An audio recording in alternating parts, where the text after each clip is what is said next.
Bali, yung gulong po, talagang hindi po talaga maiwasan sa isang pansier sa umpisa.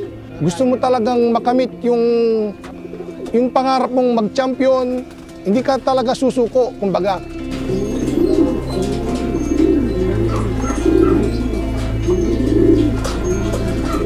Magandang umaga po.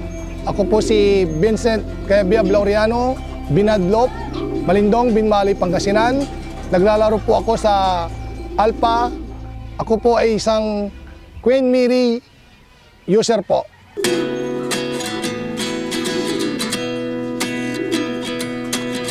Mula ng bata po, hilig ko na po talagang mag-alaga ng kalapati.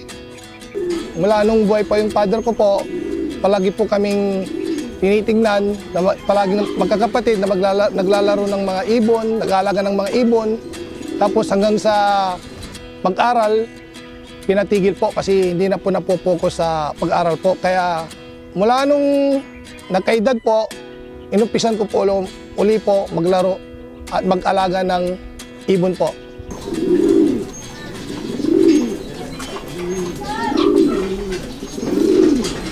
Way back, yung kwan po, yung Homer, yung malalaki yung ilong.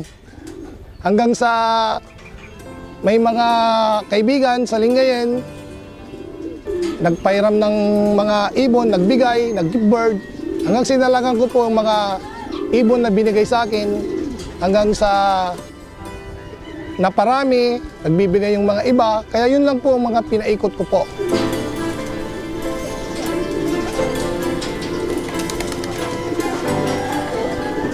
Dati po, street fight po, yung talagang nakailigang. Hanggang sa may nalaman akong club dito po sa Binmalay, yung dati po, yung BNPFC. Tinry ko po na sumali po hanggang sa hindi po natin maiwasan yung gulong. Kaya hindi rin po ako nag-give up, kumbaga. Bali, tuloy-tuloy lang po hanggang sa ngayon po.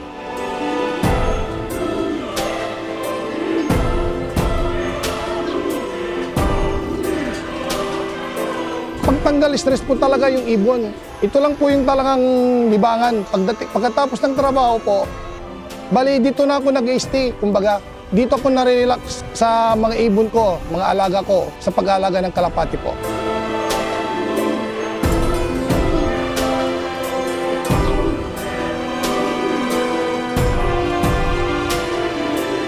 Sa hanap buhay po namin, gumagawa po kami ng furniture, made to order. Si Mrs. po, siya po yung taga-tanggap. Minsan po, pagdating ng hapon po, pag nagdidilig ng mga halaman dito, tinitingnan yung mga alaga ko rin. Tinitingnan niya. Tinuturan ko sila pag wala ko dito. Tinitingnan. Tapos, minsan sila yung naglalagay ng mga patuka, tapos inumin. Kaya, siguro swerte ko po kasi meron silang suporta, kumbaga. Kaya hindi ko rin maiwasan na magswerte.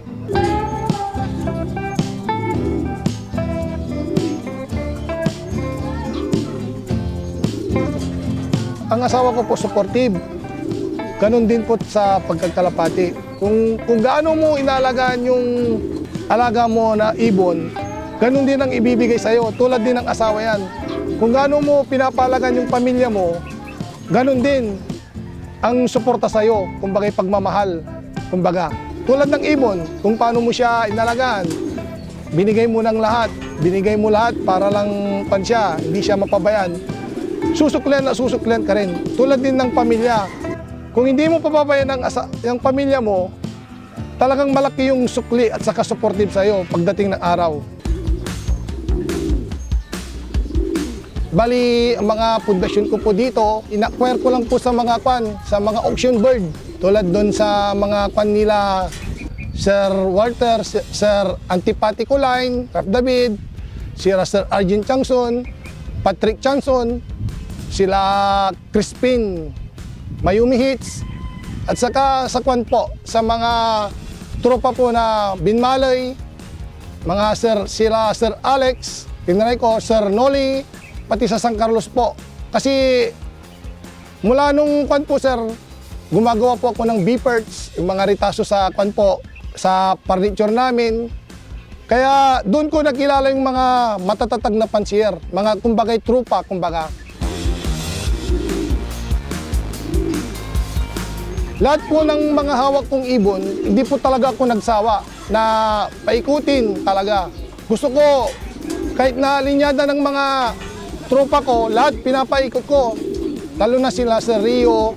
Lahat ng nakuha kong ibon sa kanila, gusto kong talagang subukan paikutin. Kasi ito talaga yung hilig ko, kumbaga. At saka hindi ko rin iniisip na makapag-champion ako ngayon. Talagang sinubukan ko sa sipag talaga, sa katsagalag talaga po. Nung una po kasi, sa QRC po ako naglalaro. Kalaro ko po sila, Sir Jake na. Talagang sila po yung mga inspirasyon ko. Mga champion, winners talaga, yung mga ibon nila. Nilagay ko sa isip ko talaga na balang araw, makakamtin ko rin. Kumbaga, talagang sinipagan ko.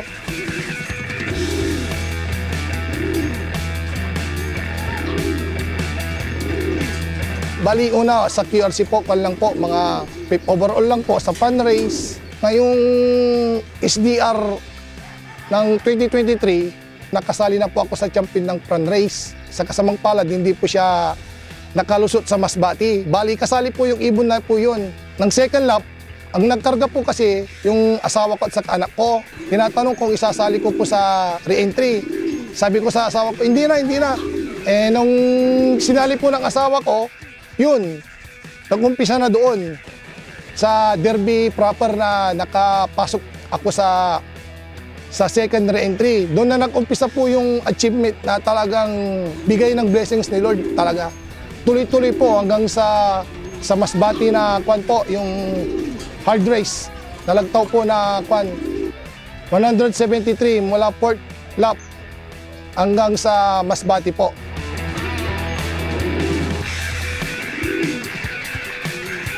Bali, ang nilaro ko pong ibon, tulad ng sinabi ko, galing sa auction po, antipatico lines. Yun po ay dalawang hen. Dalawang hen po yun na nilaro ko. Kasi nakita ko sa kanilang dalawa, may possibility. Ito po yung ibon na pinangalanan kong Binja. Kasi panay babae at saka yung mga anak ko kasi panay lalaki, sila yung nag-aalaga. Ito po yung nag-first overall po. Nag-speed po siya ng 1,014 mula Pangasinan to Calbayog po. Mabilis po siyang mag-recover. Bali, ilang araw lang po. Talagang bawin-bawin na po yung katawan nila sa patuka po. Parang bilugan lang po. Hindi siya ganong kalakihan po. Medium size lang po. Hen po to hen. Nung time na magpapatuka na po ako ng pagkakasara ko po nito, pagkatingin ko dyan, nasa ibabaw na po siya. Kaya ito po yung unang nakita ko. At talagang nabigla po talaga, parang bagay tumama sa loto. Kaya nagmamadali po akong may clock siya para lang makita yung speed niya kasi nag-double po siya eh. Nag-release po sila ng 6:40 ng umaga hanggang sa dumating siya ng around 5:30. Mga ganun po, 5:30 to 6 PM po. Bali, magkapatid po sila sa Inaser nung YB overall ko po. Pinaris ko po sa isang cut na linyada ng mga tropa sa Linggin. Kaya hindi ko rin inasa na magdi-double din siya kasi ito kasi medyo may kabagalan siya eh. Hindi tulad nung kanya. Pero nag-speed siya ng 900 plus mula Pangasinan to Calbayog po. Hen po siya. Nung una po kasi, nung nakita ko po yung OB na nandyan na sa ibabaw, bali nakapokus na po ako dun sa may complete clocking ko na OB. Eh hindi ko sukat nakalain na nagdi-deboard pa rin, nagdi-deboard din siya pala. Parang nagkasunod lang po siya. Kasunod lang po nung yung isang ibon po na OB po. Ito po isang YB po. Malaking po, kasiyan po na nakapagta dulo ng Calbayog po. Ang ibon po, first overall champion, OB category. First OA champion po, re-entry. Tapos, 15th place overall champion, yung isang ibon, YB category. OB first place, lap winner, Calbayog. YB second place, lap winner, yung YB, Calbayog. Calbayog, winner take all po, 500, pulling winner po. Mula Pangasinan to Calbayog po, 634 kilometer po.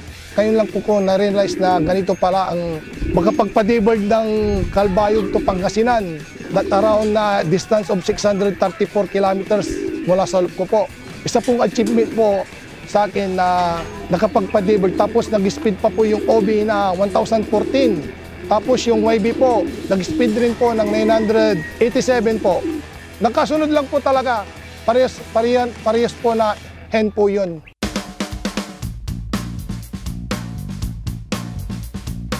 Bali, bago po mag-umpisa ng Queen Mary po, si Sir Jake as a supplier po, binigyan ako ng siguro 2 kilo yun. 2 kilo para matry ko. Maganda yung kan po, yung mga grains, malinis po talaga. Hanggang sa derby po, binigyan uli ako. Ito, subukan mo sa derby mo, sabi niya. Kaya yun po ang, kumbagay, isa rin po sa achievement na binigay ko sa ibon ko po. Queen Mary po yung gamit ko sa flyers. Pag na po, derby na po, 2 po yung kainan ng kwan, yung ibon ko lumalaban. Yung sneaky, tapos yung Queen Mary. Babad po yan palagi. Hindi ko pinapabayaan. Kasi pagkatapos ng lunch, ng trabaho, tinitingnan ko sila. Kung sakaling kulang man, wala kulang na, nilalagyan ko. Hanggang sa derby na po yan. Hindi ko pinapabayaan na wala yung mga patuka doon. Basta babad lang po. Yun lang po ang sistemang ginawa ko sa derby race po. Yung Queen Mary na babad sa kainan nila.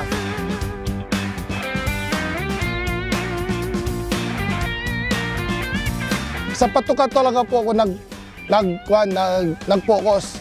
Hindi ako nag-focus sa mga gamot. Sa patuka, pagdating ng tanghali, pag bago ako papasok ng bahay, kukunin ko silang 2, papalabasin ko sila para magronda lang. Yun lang po. Basta pagdating doon na, tapos hapon na naman, ganun din. Sasabay ko na sa mga batcher ko po na parurundahin na.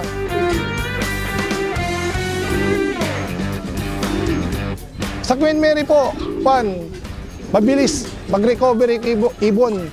Kasi una po nilang tutukain, kahit na hapon na sila tutuka, yung mga small seeds. Yun po talagang nagpapalakas. Kaya sa Queen Mary kasi, talagang kompleto yung kanya, timpla niya. Hindi po siya, nakukulangan. Saka yung mga kanya, yung kumbagay mga beans, mga kanya seeds niya, talagang fresh na fresh po. Saka malinis po talaga, salang-sala po.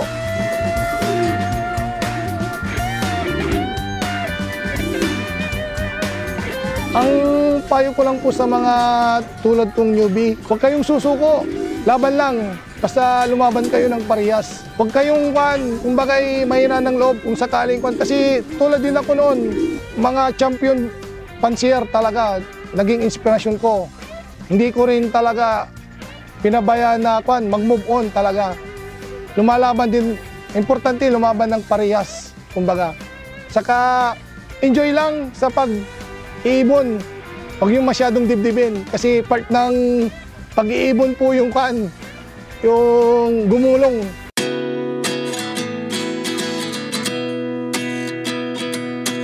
Gusto ko pong pasalamatan mga tropang Lingayen, lalo na kay Sir Rap David at saka sa tropang Pangapisan, sila Sir Anthony Ignacio Tiangson, bali Arjen Tiangson, saka si Angelito, sa tulong po nila sa pagkukondisyon, sa tulong ng Active Pills, Joselito Perez, sa tropang sa Libsong, Sir Mayumi, Patrick Tiangson, tropang Binmalay, Noli, at saka yung isa pong kaibigan po na palagi kong kabiruan dito, si Top Gun Loop, Alex Benitez, at saka yung taga Migtos, EIT Migtos, tapos saka si Sir Robin Victorio, saka Noli Fernandez.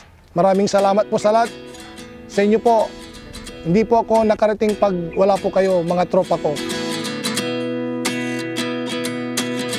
Muli, ako po si Vincent Laureano, Binadlop, dito po sa Binmalay.